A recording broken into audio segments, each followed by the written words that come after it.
Ready, set. All right, I got it. So my name is Mike Herschel. This is Robustness and Chaos. It's the evolution of Drupal's primary menu. So this presentation is going to be probably like 20-25 minutes long.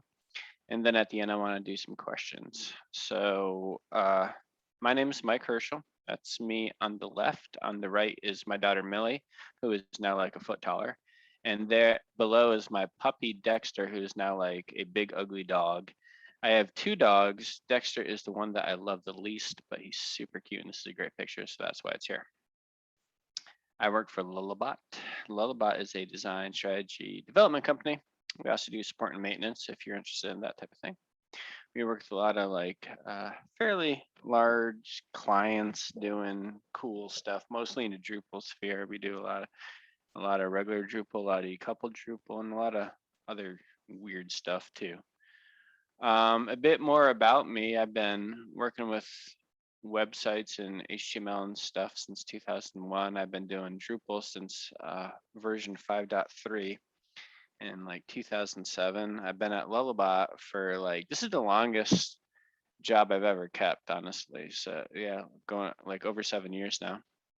And I've been working on this theme that I'm talking about for like over 2 years, which is a little bit crazy. You think that things go a little quicker, but they don't. And we can talk about that in the Q&A after.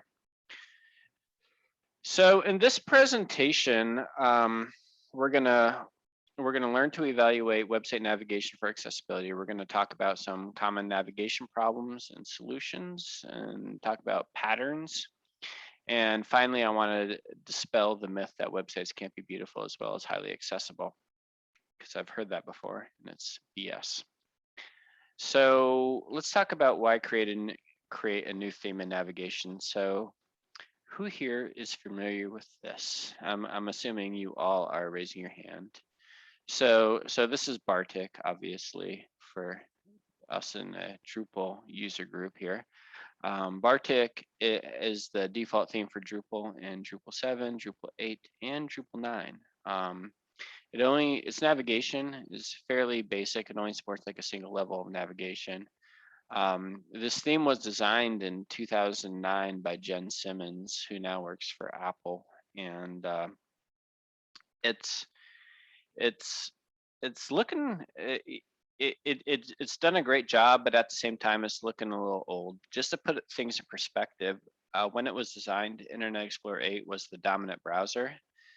So, you know, when people think of Drupal, they think of this. And, you know, I personally don't think that this conveys the power and excellence of, you know, Drupal, you know. So this is Olivero right here. This is what the new theme looks like, and I'll throw a link to you later. You can see that it's fully responsive.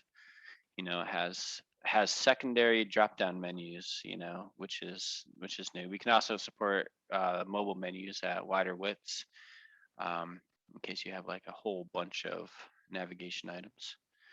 So when we're talking specifically about the navigation here, and the navigation, the reason that we're talking about this is because it's critical to your site's usability and accessibility.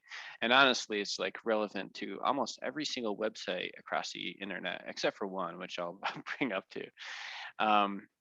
So the goals for navigation is, of course, we want to make it usable, we want to make it accessible, and we want to make it robust. And those are very easy things to say, but what do those mean? You know, when I talk about usable, it's not just about making it pretty, although we totally want to make it pretty.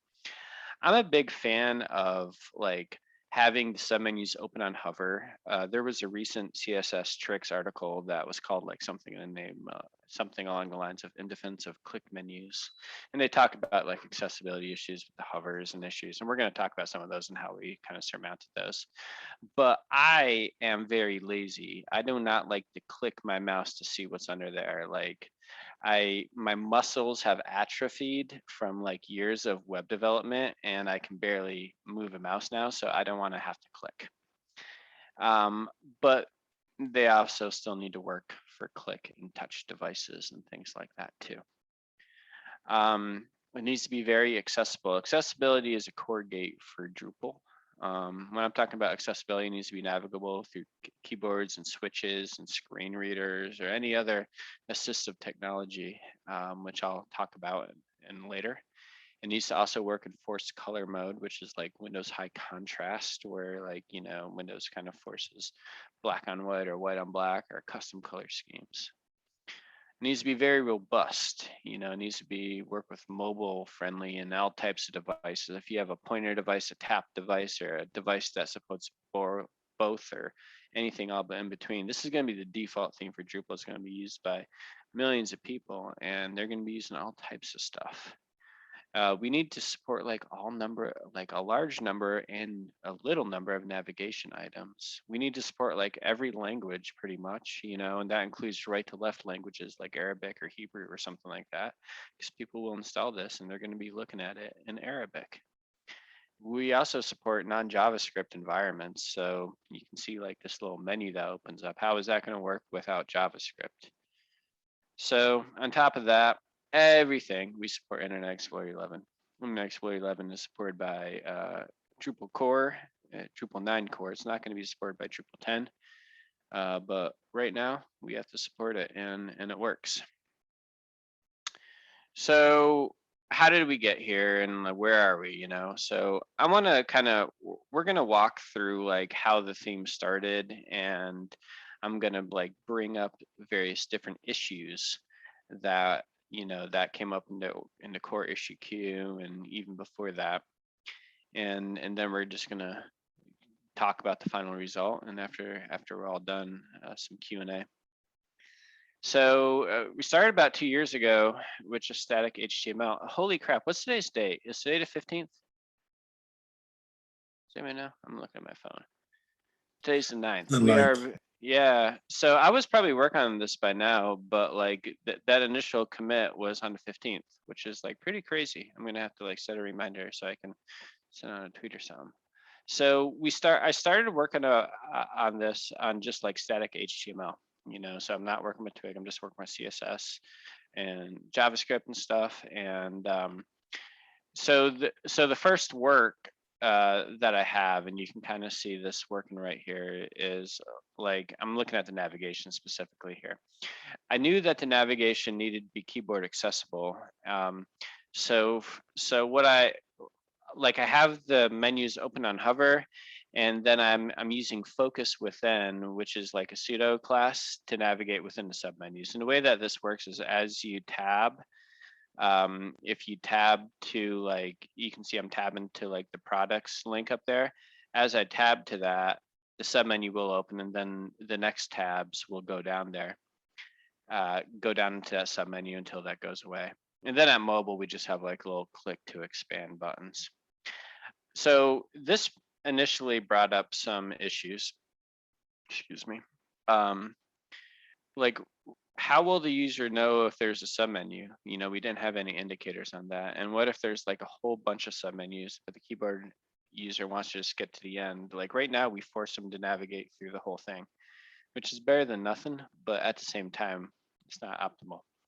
So we have that click button right there, as you can see at plus minus, and we just, that was at mobile already. And so we just kind of enabled that at desktop.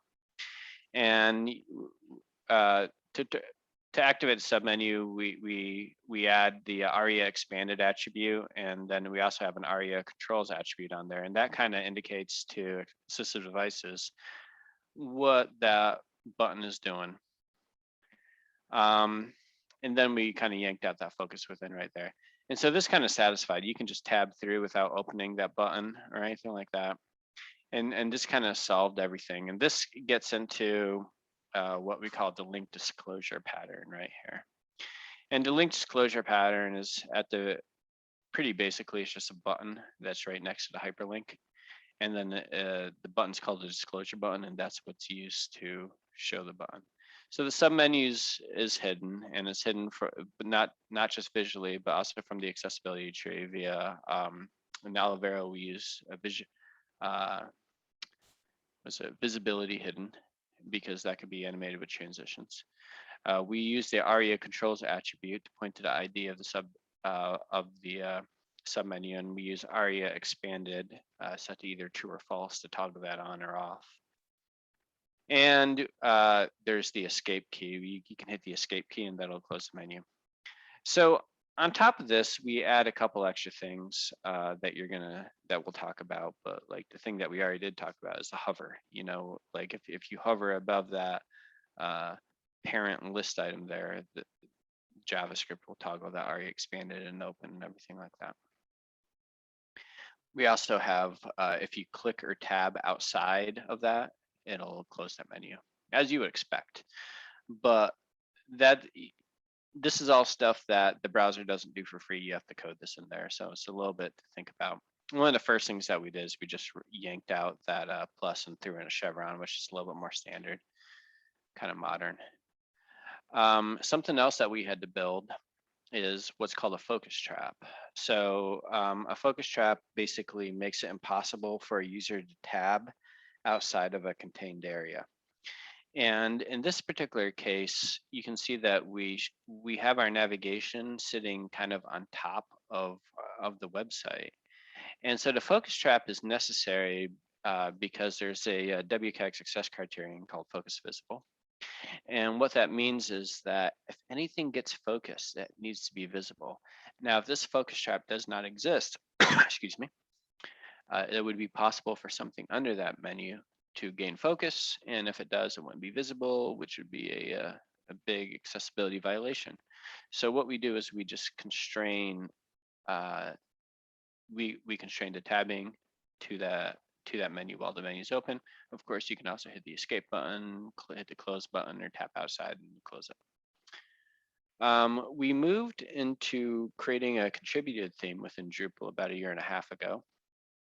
And this was at the last in-person Florida Drupal camp, which is where we actually like started working on it heavy duty, which is fun. So some of the first things that we had to do is we had to support standard Drupal features.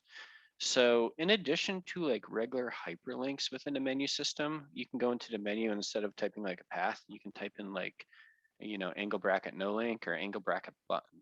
And the no links will generate a span and the buttons will generate a button. So you can kind of see some of our markup right, that we do right here. So like if it's a span and it has a submenu, we insert like a little button after that, similar to the link disclosure pattern. But if it's a button, we don't need to insert a hyperlink after, another button after it because the button's already there. So we just say, this is the button, and then we, you know, add the relevant ARIA attributes and attach the JavaScript events and everything to that right there. And this is a button disclosure pattern, which is the same as the link disclosure pattern, but it is a button. So it doesn't have the hyperlink. And this, honestly, to me, is more standard right here. This is, I think, what a lot of people should be doing. You can see like there's a lot of navigation systems where people will use hyperlinks in there, but then they'll use like JavaScript and do like prevent defaults and things like that to prevent the hyperlink from firing. But that can like get really messy from an accessibility standpoint, because if you have a hyperlink, like the assistive tech is expecting it to navigate somewhere, because that's what hyperlinks do. They navigate somewhere. They're not supposed to toggle menus or anything. Buttons toggle things, and links navigate. So anyway, yeah. So we support that, and it works, and it looks visually very exactly the same as the other pattern. So you're probably thinking to yourself, well, you're inserting that button to the right of the hyperlink there in the link disclosure pattern, but how are you making that accessible? Well, like to start off with, we inserted this text in there called titled toggle subnavigation. So you can see it has that CSS class in there called visually hidden right there. And what that does is that just basically kind of removes the text visually, but keeps it in the accessibility tree. And yeah, so we ran into an issue where if you're tabbing from like button to button, it'll say toggle subnavigation, which is pretty straightforward, but you don't really have the context of what subnavigation is, which sub navigation it's opening. So we changed that text to include like the title of the link, you know, like so instead of just toggle sub navigations, it'll say web form sub navigation or feature sub navigation in these particular cases right here. And we actually like even discussed like the word navigation versus menu and things like that. We thought navigation might potentially translate better, you know, because menus can be a couple different things. Anyway, so yeah, we ran into another issue. You can see these issue numbers on the bottom left, by the way. You ran into another issue where we were initializing these ARIA attributes within the within our template, within our Twig template files. And the issue with that is that the ARIA attributes can only really be toggled by JavaScript. So what that means is if you have JavaScript disabled and you go to the website, you're going to see those ARIA attributes, but you're going to try to do something, nothing's going to happen, which is kind of like the website kind of almost telling you a big fat lie, saying we're going to do this, but then we don't. So instead of that, we kind of we either hide, like in the link disclosure pattern, we actually hide the button from the accessibility tree and make it so you can't tab to it, just because we still want that chevron to show visually. And if it's just like a regular button, we initialize those ARIA attributes within the JavaScript as opposed to Twig files, because you need JavaScript to operate it. So we can just do it right there. Another issue that we have that we did a good amount of testing on is text spacing and reflow and stuff. And what that means is that you can kind of users can modify like their browser style sheet on their local machine, and and people might do this to make things more readable. So in that particular case, what we did is we had to modify the line height, text spacing, letter spacing, and things like that. And then we need to zoom in to something like 400% and make sure that there's no horizontal scrolling. There's a bookmarklet that automatically does it. Like you can kind of see the hyperlink on the left, but honestly, all it does is it just inserts those styles on the right, which you can either kind of manually put in or do that through developer tools and stuff like that. And then you can zoom into 400%, some representative pages, and you can make sure that there's no horizontal scrolling. We didn't run into any issues within our navigation, but we did run into an issue with like the with our teaser where it wasn't wrapping properly. But that's just one of the things that you need to take into account when you're developing accessible navigation systems. If you've ever worked with like Windows high contrast or forced color mode, as it's called now, like good for you, because it's a little tricky right here. So this is something that I don't think it's available in Mac OS, but within Windows, you can go into your themes and you can turn on high contrast mode. And there's a couple default themes like black on white and white on black and things like that, but you can also create custom color schemes right there. And when we're testing this, we also have to test, it's not just Internet Explorer and Edge, but we also have to test with like things like Firefox and Chrome. Forced color mode is kind of tricky because not everything works like you would think it works. There's things like box shadows that do not work, or background colors that do not work. And there's also things like that are very problematic, like background images work in some browsers but don't work in other browsers. Embedded SVGs are kind of weird. We ran into an issue where we were using the current color CSS keyword in an embedded SVG, and that was picking up the high contrast text in Internet Explorer and Firefox, but it was not working in modern versions of Chromium. I'm sorry, Microsoft Edge. And so there's things like that that you have to test out with, and we've either worked through them or we have solutions that haven't been kind of merged in yet. But that's a lot of things that you got to think about one more time. There's a good resource right here, and I can share my slides later on windows.com that talks about styling for high contrast, and there's like cool like keywords that you can use, and there's a media query and stuff like that that help out. So this isn't so much of an accessibility issue, but a security issue. While we were still in contrib, I introduced like a nice cross-site scripting vulnerability into the theme. And so I'm going to just kind of explain this to you because I thought it was kind of interesting. So what I was doing right here is I have like, I needed to wrap the text of the hyperlinks with a span. And when I output that, it would like actually output the word span with the classes and stuff to the screen, you know, so the users could see it. So I ended up adding this little filter in here, raw filter, and it worked great, you know, and at that point it would just output the markup on there.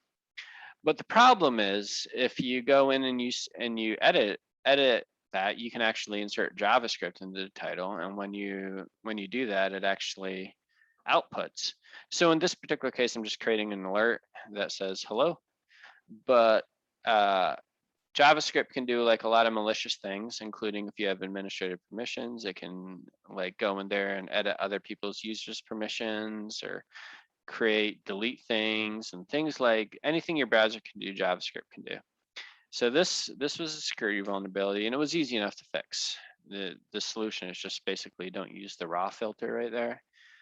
If you ever see the raw filter in a theme, you need to like really think through it to see if there's anything that can cause this. So you can kind of see the solution at the bottom right here.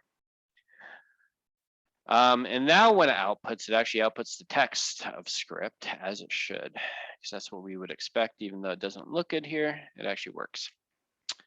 So about a year ago, we moved into Drupal core. So at this point, like working either in contrib or before contrib, I was working on static HTML on GitHub. It was so nice because I was able to fix things like there was no tomorrow. Like there was like, I was able to move very rapidly. I was able to like, all right, I need to adjust a margin there. I would just push something, you know, no issue. I would just push something. It would take 10 seconds. You know, the same for like when I was the maintainer of the Olivero theme, you know, and in contrib, I could just push something. Usually I would create an issue, but sometimes I would just push. And I was able to fix issues, move very rapidly. But moving into Drupal core, everything changes, right? So, but that comes with a benefit that there's a lot more eyes on it, and that some of the eyes I get on that from the accessibility maintainers are super valuable. So we're gonna talk about some of these right here. So an issue that we had right here is the Mouseout event should not close a submenu if it contains focus. And so you can see right here, if I tab down into a submenu and that submenu item has focus, but then I move my mouse out, the submenu goes away. And once again, this is a violation of, hold on, focus visible, there it is. So because the focus is not, you have a focus item and it's not visible. So this is fairly straightforward to fix in JavaScript. We have our like little mouse out event, and we say that only close that if that submenu does not contain the focus element. Another issue that we had is we wanted the submenus to close on blur, and blur is kind of like focus out. So you can see in this particular case, we have multiple submenus open, and they can kind of cover up issues or cover up each other, and they can cover up focus elements. And once again, this is a potential violation of focus visible, which is probably our main success criterion that we were dealing with this theme.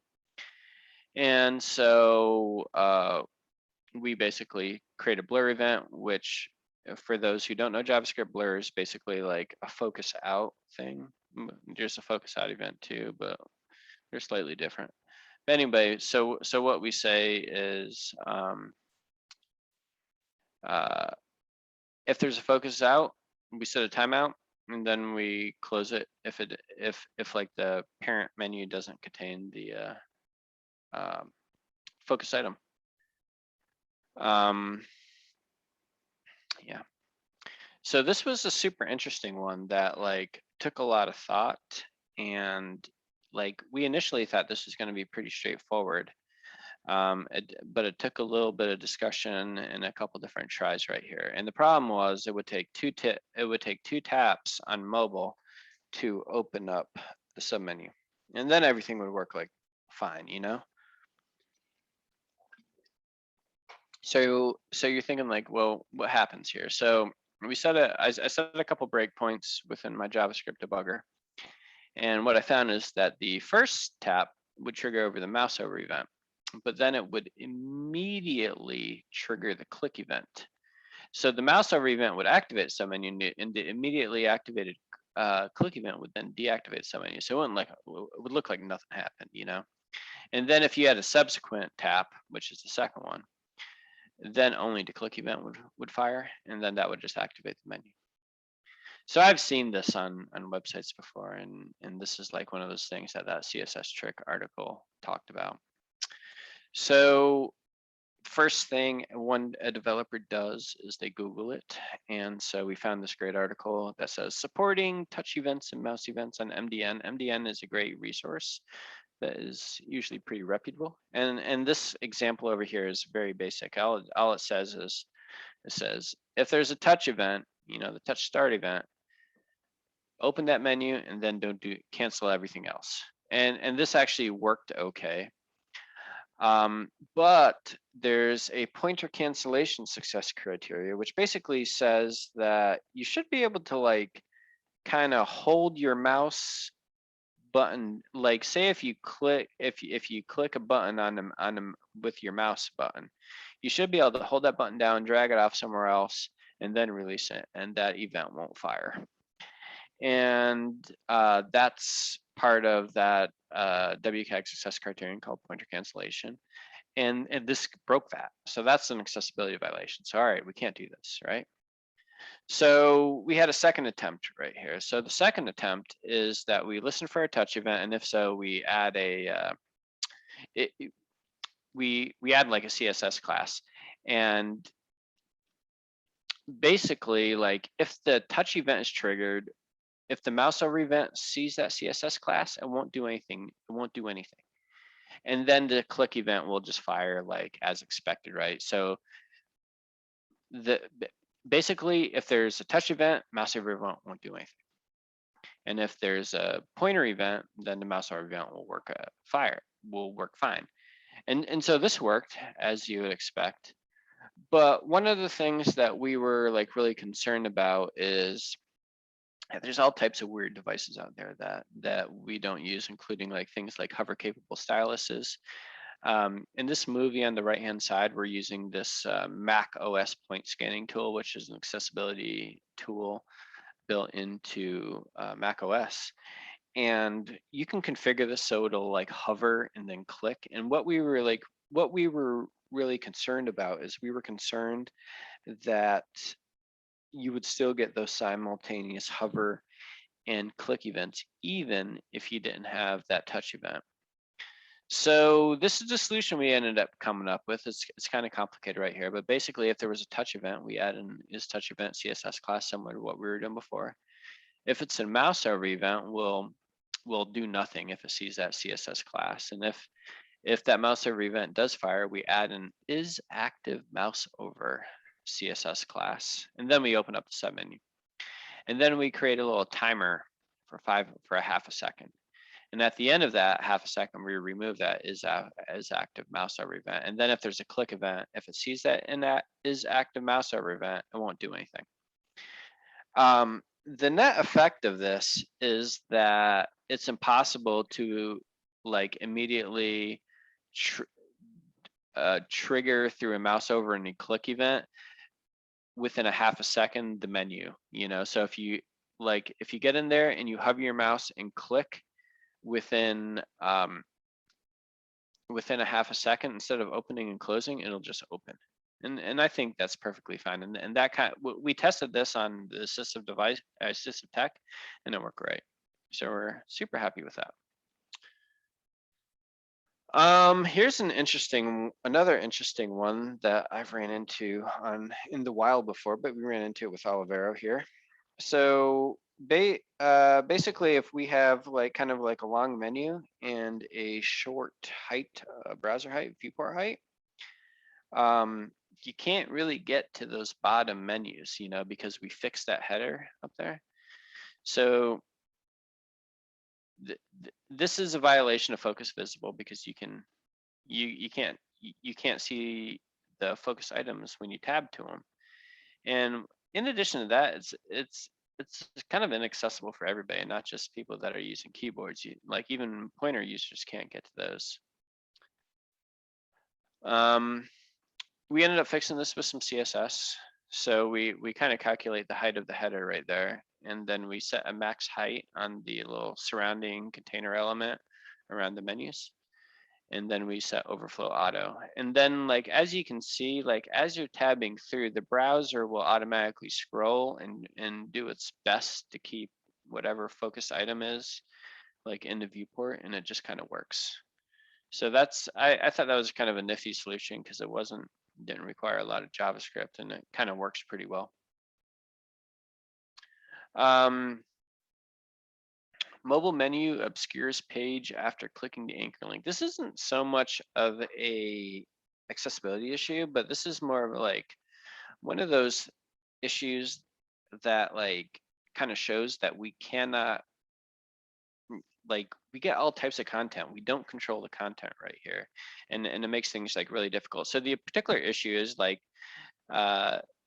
this person, if you insert an anchor link into the menu, and you're at mobile, instead of like navigating away, the browser will try to scroll to it.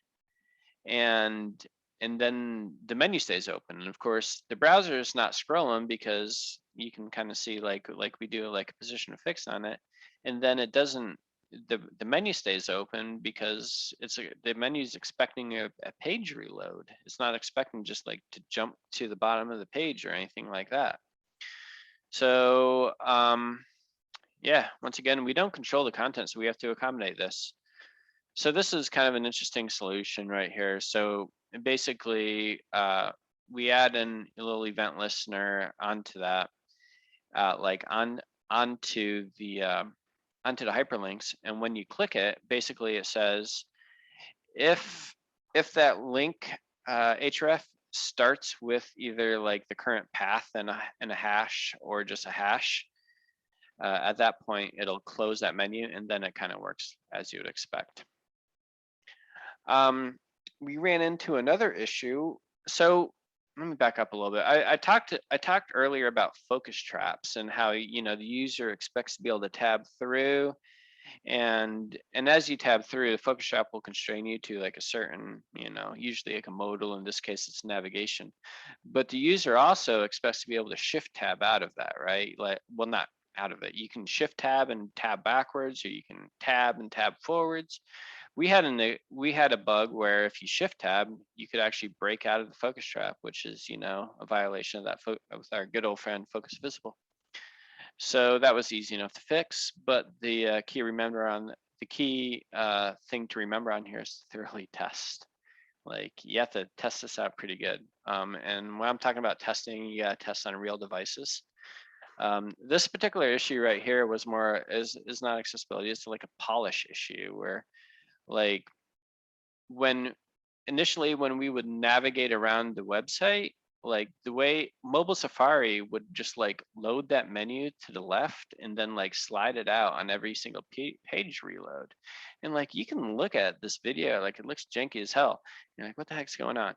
Like, I ended up just like there's no reason for Safari to do this, but it did it. But it was an easy CSS fix. We just did stuff a little bit different. But the hardest part is just finding the bug and test it out. So we did a good amount of testing on this. We did some testing with the National Federation of the Blind with Mike Gifford, who's a Drupal accessibility maintainer. And they gave us a bunch of really good quotes, including this one right here that says, "We're very well done and low vision accessible." And they couldn't find any issues with that. So that was pretty good. There are some outstanding issues, but like by and large, it's looking looking really good.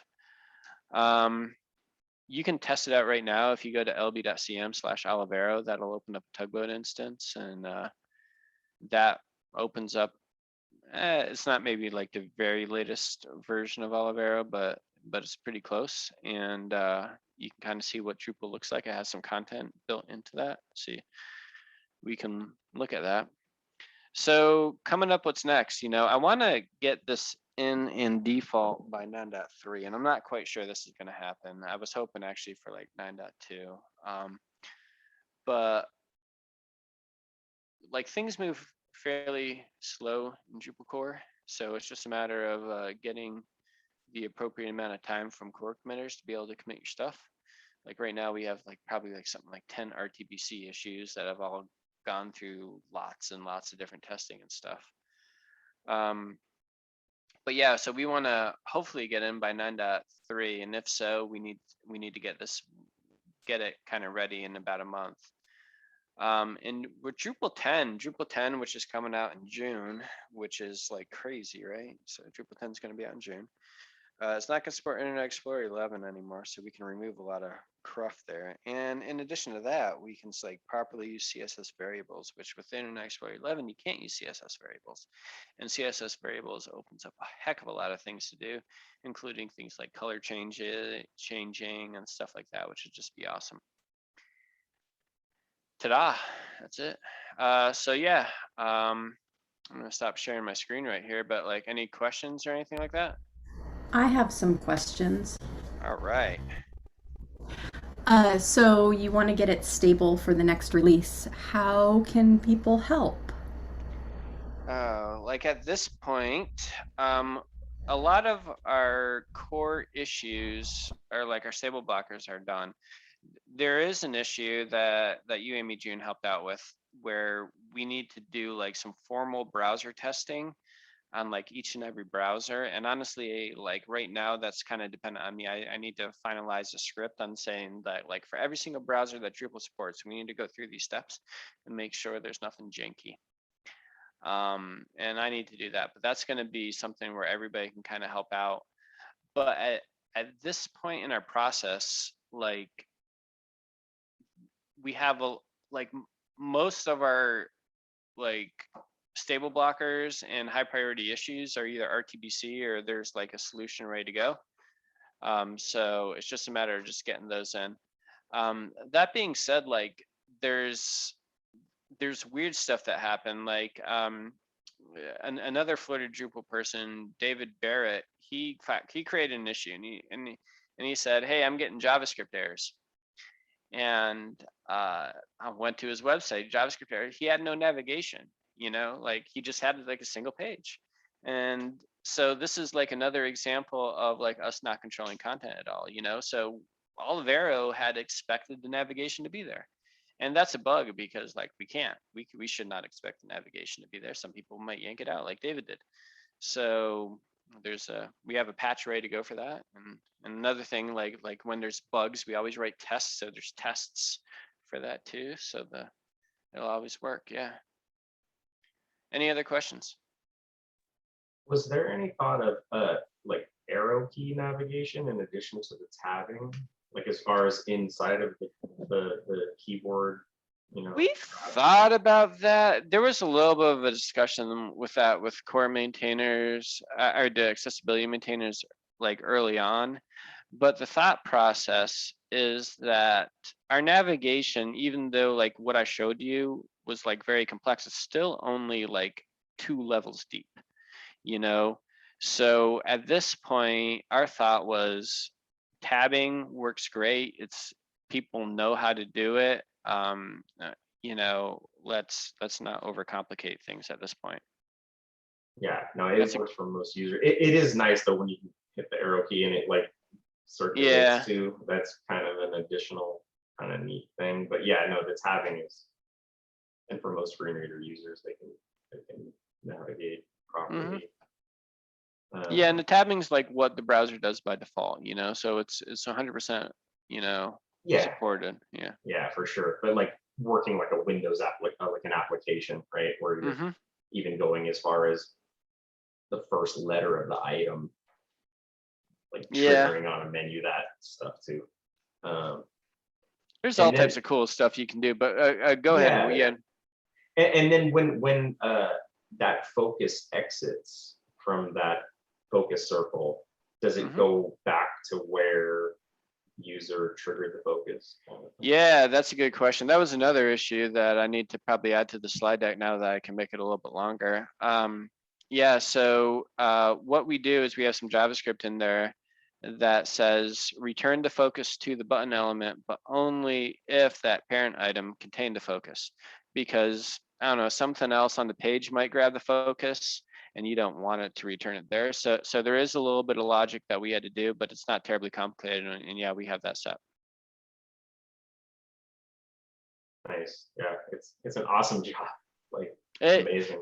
Thank you. it like part of the goal of this, like I'm gonna get on my soapbox for a little bit. Like, so when I went over to that conference in Switzerland, I saw a talk from Bruce Lawson, who's like a fairly well known web developer, used to work for Opera and stuff. And he had a talk and he was like, yeah, accessibility is easy. It's just that we break it, you know? And I'm thinking in my head, like, bullshit, you know? And so I was talking to him later and I was like, no, accessibility is not easy. Like it require, like, if you want to do anything remotely complicated, like this is like one level of menus, you know? This is just one level of menus, and it takes to get it really good, it takes a substantial amount of work and knowledge, you know? And this is knowledge that like I personally didn't have going into this. I was really helped and mentored by the Drupal accessibility maintainers. And like there's a lot that goes into it. And yeah, anyway, that's my soapbox getting off now. Anything No, else? it's an amazing job. Like I'm, accessibility evangelist for UC Santa Barbara, and I'm always preaching like, hey, do this, and like it's great that we've chosen a product that can do this, and like this next version is going to be just so much better. So yeah, Drupal really prioritizes the accessibility. Like it's pretty good. We can tell from, we got the site improved scores, but of course you got to do manual testing to really know. I mean, it's held up pretty well. So yeah, totally. Yeah, no, I appreciate it. There's a couple questions in chat, Mike. Caroline asked, does Olivero support a mega menu with an image and text fields for submenus? That's a good question. That's something that everybody wants to do, but that's like out of the scope of the theme, you know? So typically if you're building a mega menu, they're usually almost like bespoke, you know, or like for example, on my client project right now for work, I'm building a mega menu that has, a little view inside of it that shows like, latest products and stuff like that. But in this particular case, no, we're just doing straight up drop down menus. That being said, there's modules. I don't even know what's like for Drupal 8 and Drupal 9 out. In Drupal 7, I used like there was a number of like mega menu modules where you can insert blocks into menus. That should work perfectly, because if you insert that UL down there, the JavaScript should all hook up and everything should work. It would really, it would be fun to test that out actually. Ofer put a link to a menu or a link to an article about how he did it. And then Ofer had a question, any future plans to use web components in Olivero? Not at this time. Like I would love to, because honestly, I like to kind of work with like bleeding edge stuff, but Jesus, just to like get some of that bleeding edge stuff into Drupal, which, is not bleeding edge anymore. Like it's in Drupal core. So it's like very difficult to do. There's been discussions with web components, especially as far as like working with like those like administrative components that come into the front end theme. Like you got like the little sidebar for like layout builder, or what do you call it, the tray, settings tray, and then the admin menu and things like that. There's been talk about doing web components for those, so you could scope your CSS better. But to tell you the truth, like I'd be surprised if that even happens. So I'm gonna say like right now, no, but it'd be fun to do. And we do, in addition to that, I don't want to do like, I don't want to bring in a technology for the sake of technology. It needs to solve a problem. You know, if we do it for something like settings tray, it's because it solves a problem. Like right now, like it's a theme, you know, it's not a module. So we need to have a problem to solve that web components can solve before bringing it in. And as far as the, you know, the whole third level discussion, and I know content, the creators should limit their content and make things more accessible that way as far as a content standpoint. But we just have some departments that cannot live without that third level. And we've done some things like create a sticky sidebar menu that collapses and uses the viewport height thing. And but it's like now you've got two collapsible menus. It's just a mess. So You're talking about like tertiary, like 3 levels of submenus. Exactly. Yeah. Like, so like working with menus, like if you plop a menu with Olivero into the sidebar, we have some special styling there where it'll kind of look nice, you know, look like a little list and put like some little borders around it. And that'll go kind of all the way down. It just does indentation. We don't do any type of JavaScript or anything like that. We might in the future. But we also have another bug where like right now when you install Olivero and it creates that block, there's a setting within the menu block that says like how many menu levels do you want, and we just set it to 2.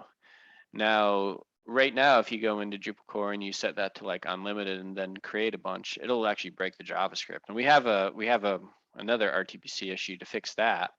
But our plan is to like, it's one of those things that we don't want to support like an unlimited amount of like nested submenus. But what we're going to do is we're just going to kind of indent them. Eventually you're going to indent them, you know, if you create like 100 levels, it'll just indent them so they're only like 1 character, but that's more of a content problem at that point. Agreed. And you mentioned the one thing about embedded SVG, the issue with the embedded SVG. Yeah, I ran into an issue with like, so, you know, like, so there's a keyword in CSS called current color, and that keyword will kind of map to whatever like that element's text color is, you know. So like, let's say if I have like a border and I set the border to current color and my text color is red, the border will just kind of map to that, and it just works. And that's supporting like everything from like Internet Explorer. And so like we were doing that with an embedded SVG where we're actually like taking the markup from the SVG and putting it into the HTML, and it was working great, except was working great, and it does work great, except in a high contrast mode in Microsoft Edge. Once again, we have another patch to fix that. That's still broke, but we have another patch. But basically, we're using a combination in Microsoft Edge. There's a media query called like force colors active. We use that, and then there's keywords, like just like button text and highlight text and keywords that you can use. So basically, within the SVG, we're actually embedding CSS. And then we have that media query in there, and then within that media query, we say like, what is it, like the icon color is set to text, you know, and then that inherits everything fine. That one's still, it's being worked on by one of the Drupal core accessibility maintainers, Andrew, but he's honestly been like a little bit dark on it, so I'm not quite sure if he's still active on it. Okay, so it's more of an inheritance thing. Like we use in like SVG, embedded SVG for our logos, and then we fill them with, you know, so yeah. Like would that be, I never tested that on Windows High Contrast to see like, hey, does the Windows like the fill color hold up on the so the problem is the fill color won't change. It'll just stay what it is, but the thing is with Windows High Contrast, you can you can create your custom themes. You can create a custom theme that says, you know, fuchsia on maroon or something like that, not just black on white or white on black, right? So at that point, it's fairly likely that your fill color will not meet that contrast criteria. And so that's when it becomes kind of necessary to set that to use that media query and then set that fill to something like button text, or I don't even know what we use, but let me find that MDN article in here. No, I hear you're kind of setting it to something that override the, Yeah, and that's basically the gist of it. Yeah. I'm looking for that windows.com. You know, I'm just gonna Google it. Yeah, no, I don't even think we have a Windows high contrast custom theme set up. That's not there. Is that going to be there by default with Olivero? No. I mean, it's nothing that you turn on with Olivero. Just Olivero supports it. So it's an operating level. It's an operating system level change. So your operating system, you turn that on or off in your operating system, and then Olivero or your web page needs to support that.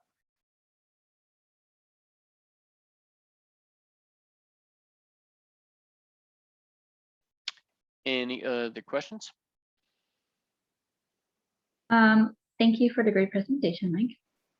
You're welcome. And it was super interesting to learn all of the issues you've tackled to try to make it as accessible as possible. And I really, I think everybody in the community really appreciates that. Thank you. So I did have a question. A lot of the things are being done by JavaScript. So if JavaScript's off, does it affect how accessible it is? Totally, right? So yeah, let me share my screen again. Once again, you're gonna see the terminal, but I'm gonna bring down Chrome and we'll disable JavaScript here. So I'm gonna go to lb.cm/Olivero. Let me log out really quick right here. So you can see, like, right now we have all the drop downs, and if you were to look, there's ARIA attributes being toggled and things like that.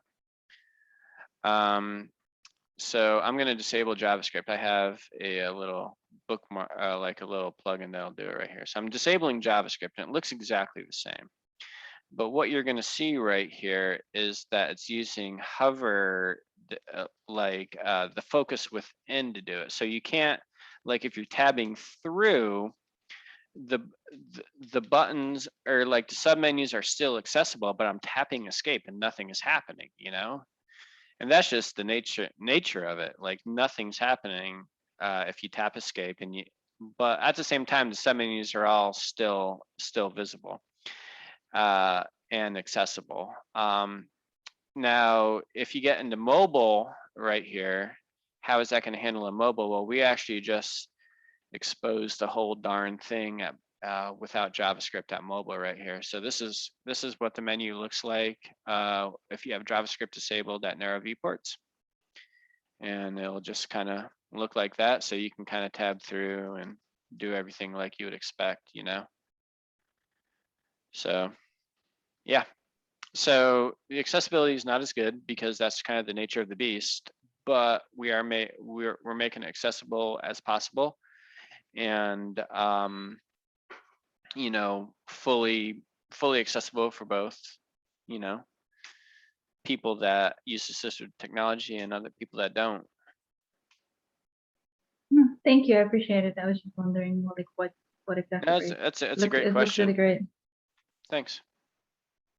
I'm curious how much you trust simulators when you're testing all the different devices, and how much value they give you versus, you know, real devices. Yeah, that's a good question too. So I've used like things like browser tests before, and to tell you the truth, like, my understanding is that it actually like fires up a real browser and stuff, but to me it's like god awful slow, you know. So like what I do is I have virtual machines that run Windows, and I test in that. And then I have, like, you know, my regular phone is just an iPhone. I also have like a tablet, and then I have my old Android phone, which is a Pixel 3.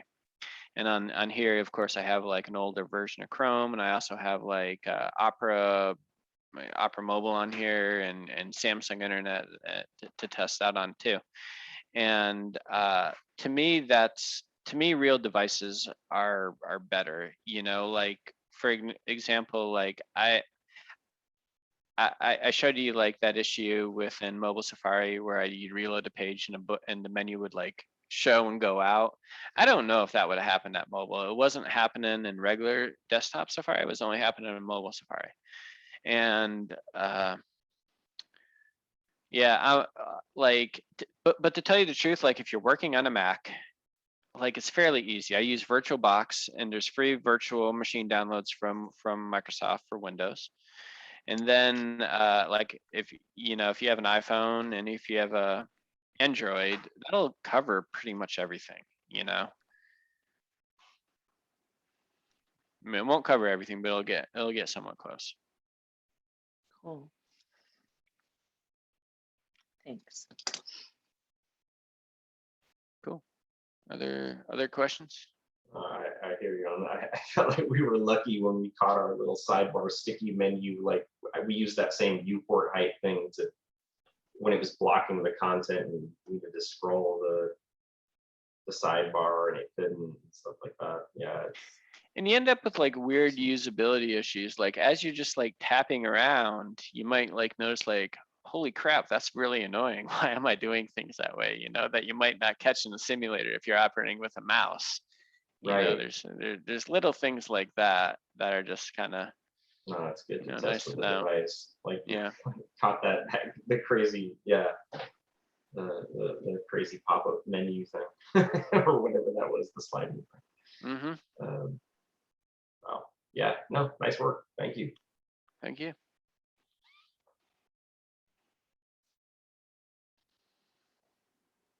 Anything else?